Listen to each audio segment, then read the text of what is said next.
Welcome to the Seller Roundtable e-commerce coaching and business strategies with Andy Arnott and Amy Wees.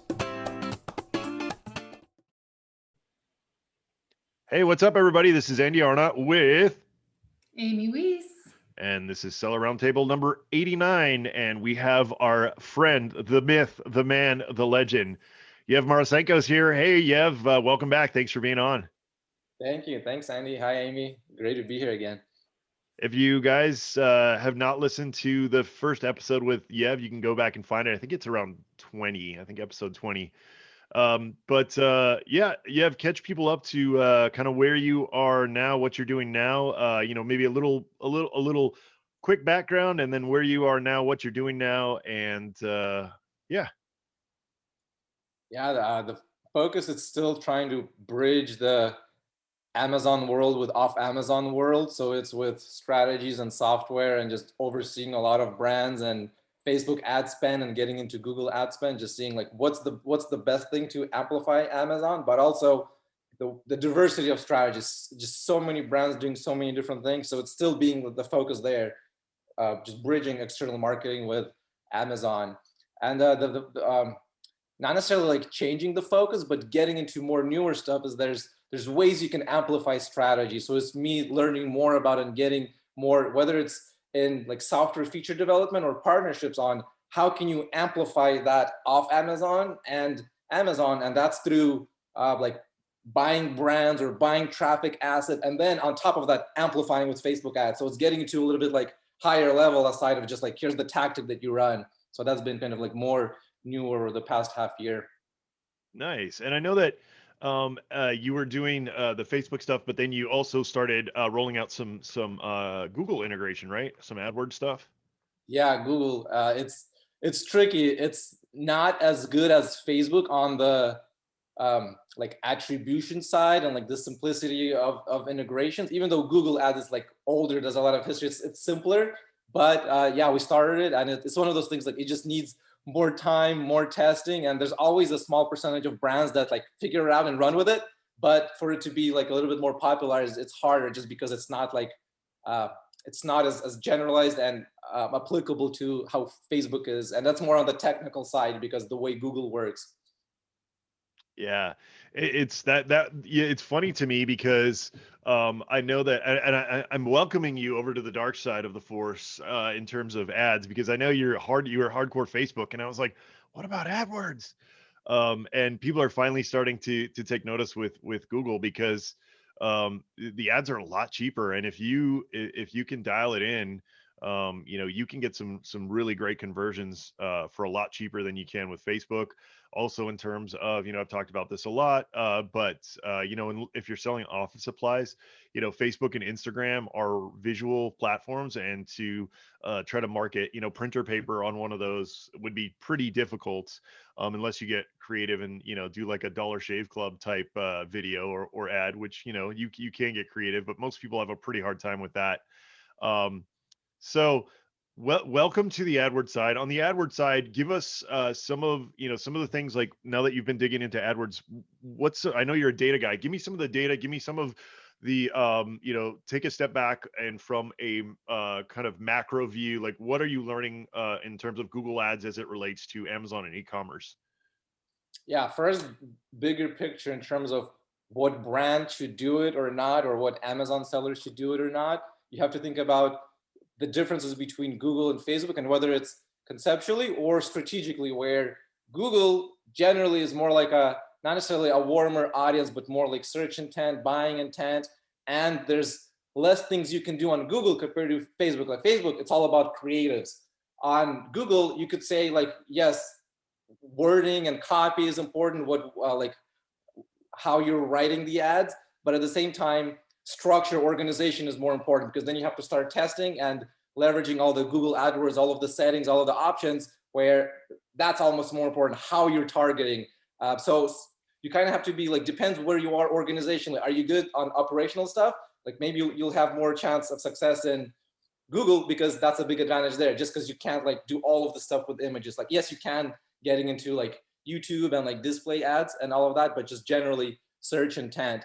While on Facebook, there's just so much variety of who it's working for or not, where you have like these big spenders that are spending tens of thousands of dollars like per day on Facebook ads. And sometimes it's like 3 or 5 campaigns. And for some, it's like 50 campaigns. So there's like this big variability of making it work. And it's all about like, sometimes it's the creative, sometimes it's the targeting or the funnel. So you have to first, like the bigger picture, see like, do you need Google or Facebook? And even like more importantly, there's all these other channels.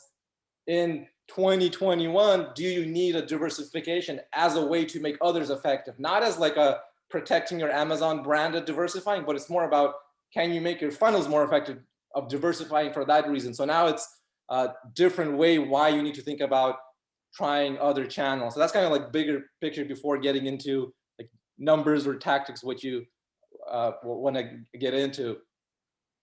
Yeah, absolutely. There's definitely a lot in terms of, people are scared away.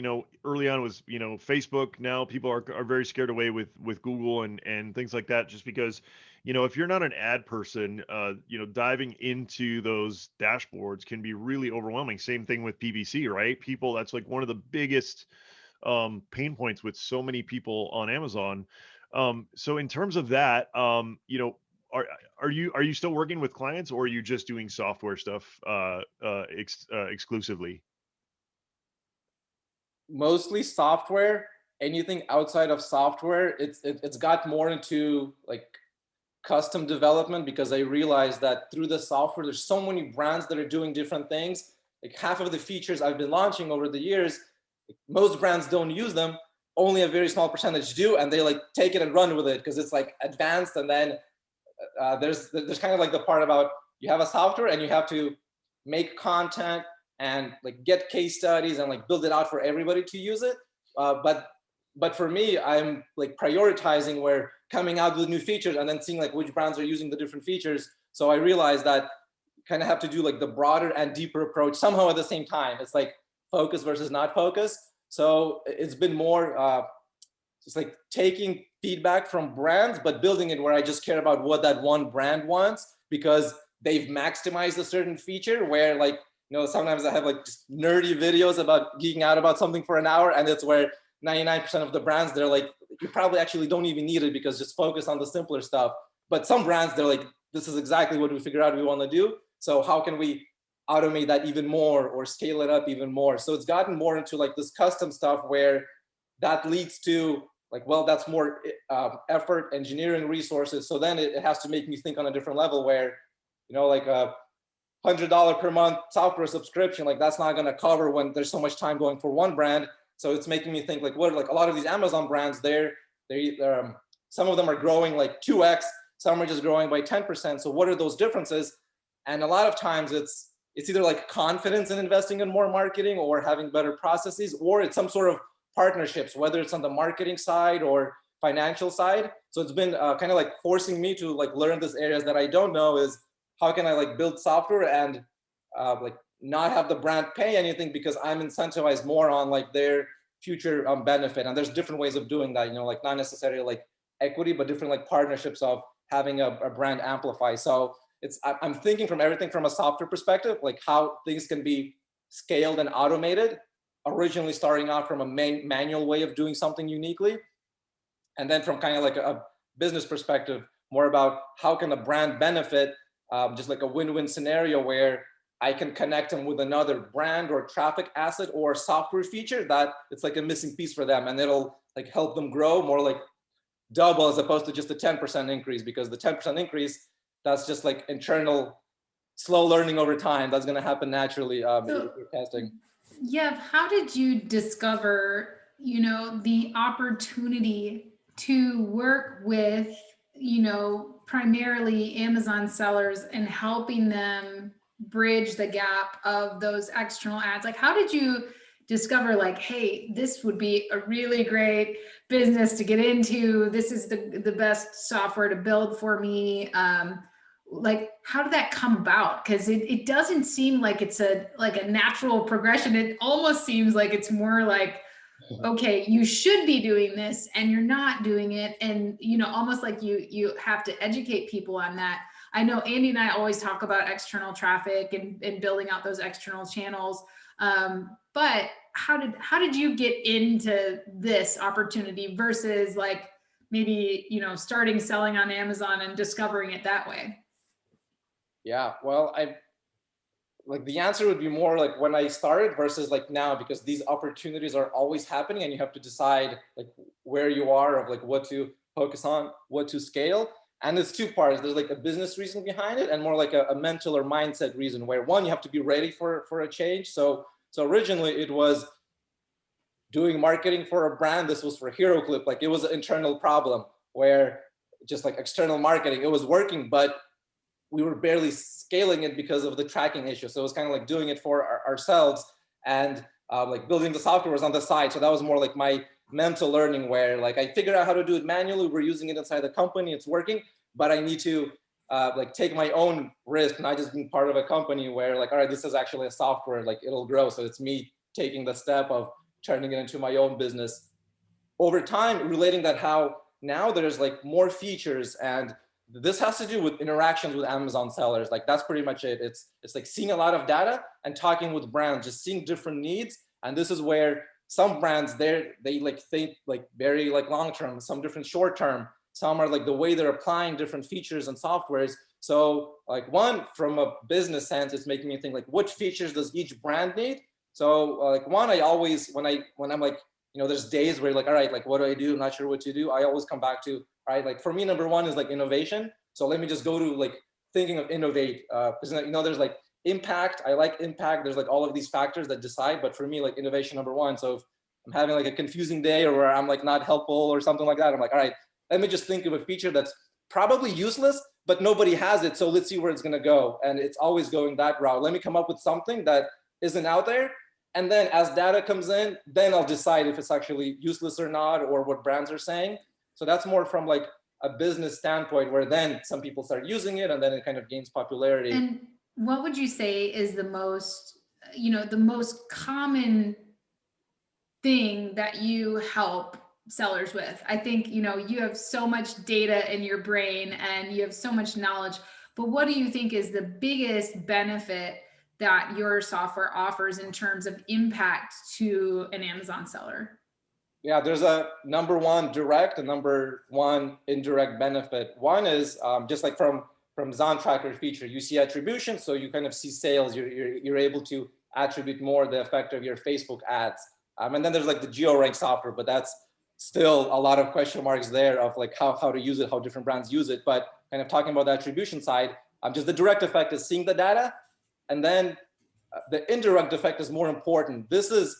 It gives confidence for advertisers or media buyers, Amazon sellers, to put more into their budget or to kill bad ads. So you're saving budget and you're able to experiment more. So it's kind of like a confidence thing where like, oh, actually my ROAS is a little better than I thought. So I'm okay going from $20 per day to $50 or $1,000 per day to, you know, just increasing it. So it's kind of like where most of us are, we're like running Facebook ads and we're like, I don't even know what that did or if it did anything. So what you're doing is allowing them to actually track if they're running Facebook ads to their Amazon listing, you're allowing them to actually track what is happening there and who's clicking where. Is that right? Sort of, yeah. So it's like it's tracking that, and it's essentially the purchase attribution. So regardless of what your funnel is looking like, if you're using it for ranking campaigns or whatever is the hottest strategy of today, like using that, or just running traffic to your website, and 12% of the traffic is going to spill over to Amazon anyway from your website. So it's just tracking that and scaling it more. Like, right, that's the goal of a lot of the marketing. We're like, all right, I need more ranking or more reviews or more sales or like whatever it is. And almost everybody says, well, if it's working, then my budget is limitless, right? I'll get more inventory, whatever, I'll scale it. So it's actually having that confidence and building it into your plan, like your 30-day plan or however you're planning, that actually like this is working. So now I need to scale this more. And then this gets into like what I see differences between brands is, well, now I need to test another funnel or diversify the funnel because I have one that's like working. So now let me, you can think of it as diluting your resources, but more about like diversifying, where now that I'm getting sales or the ranking is working, or it's like close to break even or whatever your thresholds are, like now I can actually experiment more, think about more like long-term ranking Amazon effects, where I don't need to like do a giveaway or 100% off or rebates or whatever, because like, yes, I need some of that to like get some momentum going, but because something is working and I'm tracking it even better, now I can try some of the strategies that are way harder to do. Maybe they're content marketing related, but they're more long-term. So I can start having confidence putting resources into that. And I know Andy and I always get questions like, what external traffic channels should I choose? You know, that's one of the biggest questions that we get. Do I use Google ads? Should I get on Facebook? What should I do? Pinterest? You know, what external traffic strategy should I use? What would you be your best piece of advice for a brand that's on Amazon looking to kind of start getting off of Amazon, start getting to that advertising going? Is there a progression? Is there somewhere they should start? Is there a strategy behind that? Absolutely. And this is where first you need iterations where this is more dependent on the seller and your goals. Like, do you want to go like have a big goal and reverse engineer how to do that? Reverse engineer that, for example, like I need to have $1 million per year, more sales, or that's what I want in a year. So break it down in 2 months, and you know you need to spend like $500 per day on Facebook ads. So that's kind of like top down. Or the other way, we're like, all right, I'm just gonna start with $20 per day, see the effect, and increase it. So that's kind of like, do you have more or less confidence on you want to start more aggressively or less aggressively? And this may be decided by your product. If you're like a very aggressive category, or like you always have to go like you don't worry about long tail keywords, you're just like, I have to get to the top or not there, you may be more comfortable with a more aggressive strategy. And this is where you either go for the low hanging fruit, it's like set up retargeting, everything where it's kind of like the middle and bottom of the funnel conversions, making sure that like you're just getting extra sales from somewhere, from any channel, like Facebook ads, because like retargeting, like it's working and it's like more visual. Retargeting ads work really well on Facebook. It's a great starting point, and you'll kind of get a low volume of sales, but it's working, and then it's scalable as long as it's working first. Or the other way where like, you know, like most of my audience is on Pinterest for whatever reason, they're there more than on Facebook. And so I reverse engineer the goal, and I'm going to commit spending $10,000 this month so I can actually like have a goal where if experimentation is failing, it's not a failure because you're learning towards like that goal where you're expecting the first 25% of it to be lost in just learning, and then it's going to optimize. So that's kind of like the thought, the thought behind it. Like in 2021, it's definitely different. I would focus on diversification a lot more for all kinds of reasons. So I would probably answer that differently than how I just did, deciding where I'm more comfortable with Facebook ads because it's my experience. So I would say start with Facebook ads. Yes, it's like the most popular, and there's a lot of people that can help with that. You can start with it. It's effective, like the low-hanging fruit. So Facebook ads is a great way to start with. Would you say Facebook ads always going through your own website first, or would you say running what should that funnel look like for Facebook ads when someone's just getting started? They're just kind of taking it off of Amazon. Yeah, if just starting, the most effective is to warmer audience and just kind of getting traction going. Because if you're starting up with cold audiences, and regardless where you're sending traffic, you're going to need a lot of testing before anything works. So it's like mentally, it's going to suck if you do something and it's not working. You're like, oh, all right, I'm done with Facebook ads. So starting off with warmer audience, and whatever that means, you know, if you're somehow pulling data from Amazon, which like they don't like that, you're like running ads to that, like, yeah, it's going to work a lot better. It's more risky, but it's working, and that's what a lot of brands do, and that's kind of like low-hanging fruit. Or you're starting off with cold audiences, but quickly some cold audiences become warmer right away, and you're focusing the ads on that. It's like who engaged with the video, who engaged with your piece of content, your chatbot flow, or they're clicking in and taking action. So then you want to make sure you have follow-up ads. That's like the easiest way that most brands aren't doing, as like beginners, is from the Amazon perspective, is you have ads running, add a second layer of retargeting or engaging of whoever engaged to some degree with the first level of the ads.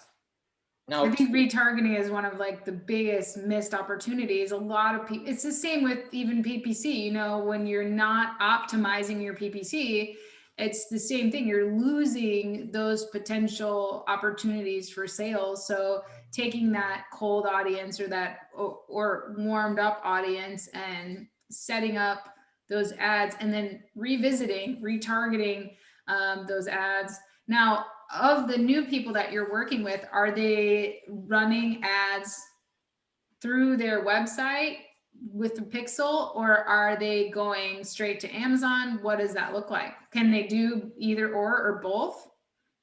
Yeah, most are still going directly to Amazon from the Facebook ad, and it's still the most ineffective thing you can do. What happens is that it always works initially because there's external traffic that Amazon senses. So it gives like this false hope, this like false positive signal to sellers like, oh, it's working. I actually had an increase in sales. I noticed that, which it may not have been directly from the ad. It could have been from other data that Amazon receives that, oh, there's traffic. There was like add to carts and engagement. So let's boost the rank a little bit, and the sale comes in, and then the seller does that. It's like, oh, and it's the easy thing. You just create an ad and direct it to Amazon. That's it. It's less work, right? When you compared to having a landing page or a chatbot, kicking in email marketing off of Amazon. So like that's a lot more work, and that's like just way more effective. This is where just like other presentations I've done where your conversion rates are just like 10 to 100 times higher when you're having some sort of funnel in the process. That customer journey is extended before somebody goes to Amazon. And this is across industries, even in just like boring products or like like viral type of product that go viral or like impulse purchase. Like there's ways you can, the funnel isn't necessarily for the customer journey, it's for the Facebook algorithm. You have to create that funnel for the Facebook algorithm to favor you. And then the customer journey is that it's kind of like the conversion factor. So like first you have to do some things to increase your chance of success versus other Facebook advertisers.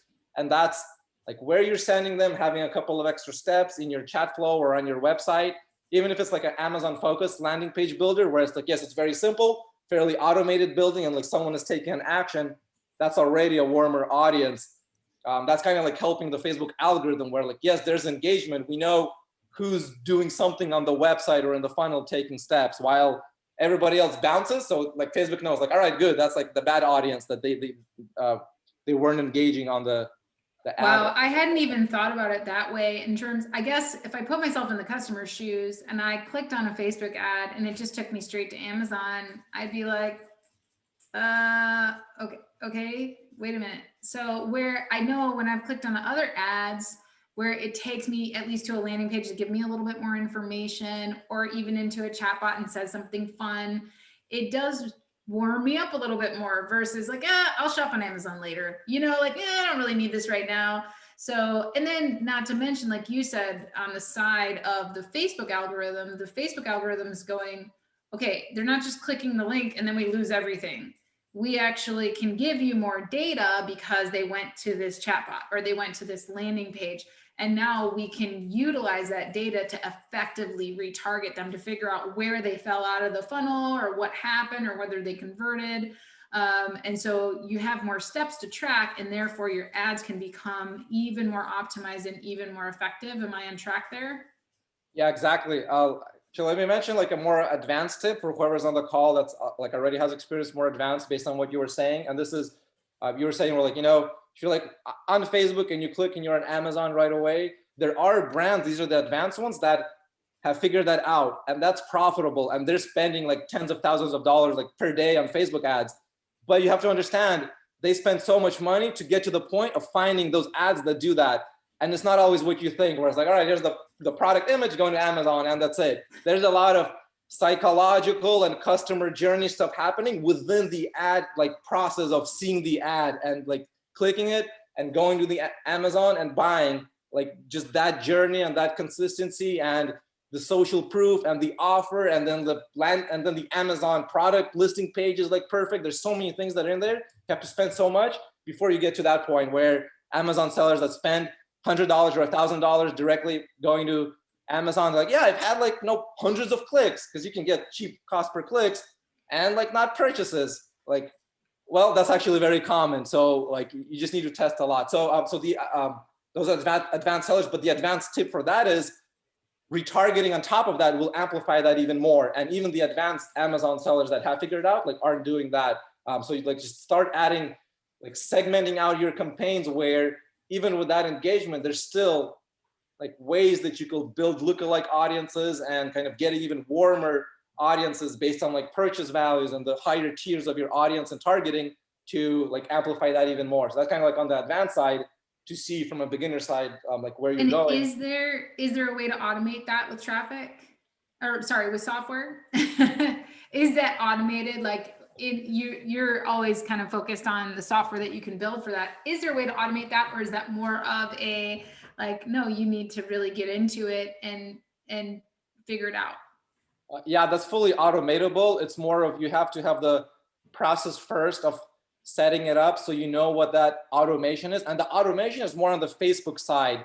It's knowing who is seeing the ad at what time frame. It's like seeing a certain ad the first 7 days, testing like not a discount offer, like a high quality audience type of offer where it could be just a testimonial is like the first or the second ad, while most brands like show a discount right away. That's the ad that's shown 7 days later, while first you're getting the warmer audience just from a testimonial or social proof type of ad or like a lifestyle type of ad.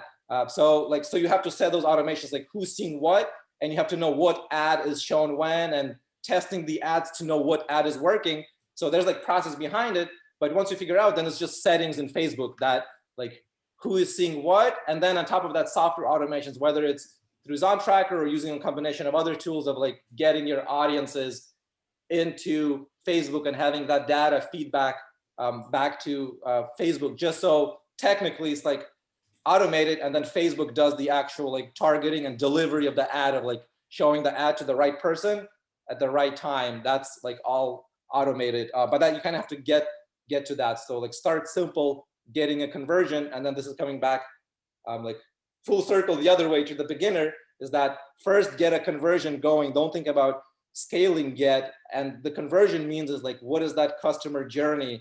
Like for some brands, you like Andy was saying, like you might want to run ads from Google first to your website. That's like the hottest keyword, something you know someone's going to buy, and then on Facebook retargeting, because the retargeting is probably going to be way cheaper on the Facebook side, but the top of the funnel is going to start off much warmer from coming from Google because somebody already typed what they want. It's not just like, oh, I have a Facebook interest in dogs, which is like half of the people on Facebook. So that's not that helpful. So you either like combine channels, and it could be a very small spend, right? Just like $10 here, $10 there, but it's the perfect combination of ads of this journey plus this journey, and the transaction happens after like the second touch point, not the first one.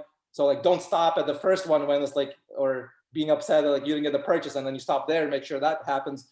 Or it's on the ad side where like, all right, stick to one platform, just Facebook, add in like a cold audience type of ad and then a warmer audience ad, and then expect the conversions to be like at that second or third level. Because in most cases, this is coming back to the data side that I see that the return on ad spend, ROAS, is like usually under one top of funnel for most brands, even the ones that are spending like $50,000 per day on Facebook ads. It's because they figured out the rest, that it just brings up the average, and they have a higher percentage of ads, ad spend towards the middle and bottom funnel, where like it may be like 40% of the ad spend, like 40 to 30%.